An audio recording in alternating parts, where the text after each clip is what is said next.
call on the next speaker, the Assembly will hear an address by His Excellency Prabowo Subianto, President of the Republic of Indonesia.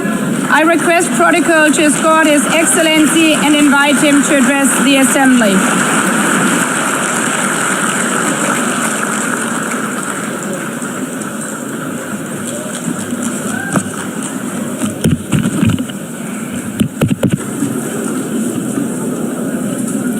His Excellency, Mr. Antonio Guterres, Secretary General of the United Nations, Her Excellency, Madame Annalena Baerbock, President of the United Nations General Assembly,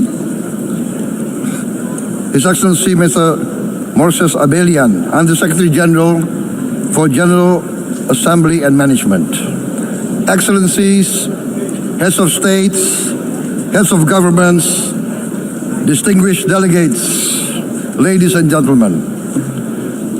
It is indeed a great honor for me to stand in this august General Assembly Hall among leaders and representatives who represent almost all of humanity.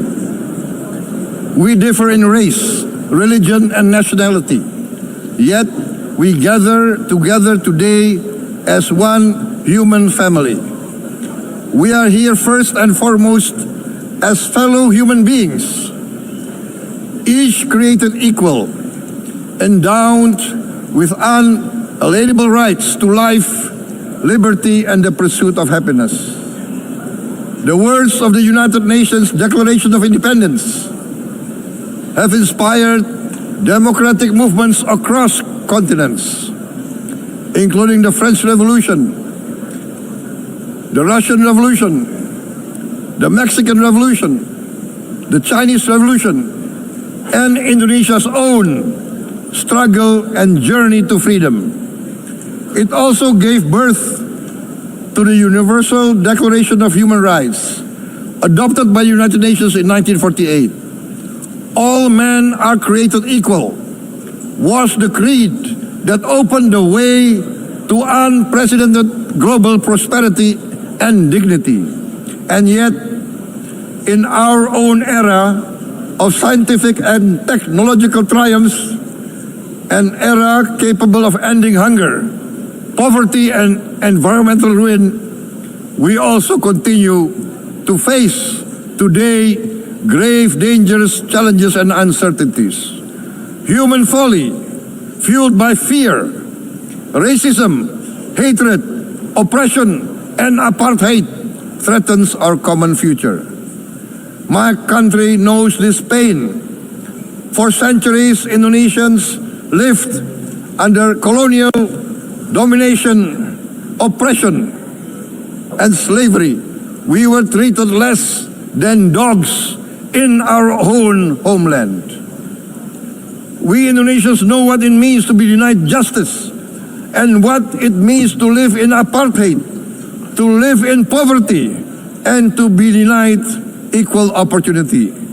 We also knew what solidarity can do in our struggle for independence, in our fight to overcome hunger, disease, and poverty. The United Nations stood with Indonesia and gave us vital assistance. Decisions are made here based on human solidarity by the Security Council, and this assembly gave Indonesia independence, international legitimacy, opened doors, and supported our early development through the efforts of the United Nations Children's Fund, the United Nations Food and Agriculture Organization, the FAO, the World Health Organization, and many, many other United Nations institutions. And because of that, Indonesia today stands on the cusp of shared prosperity and greater equality and dignity.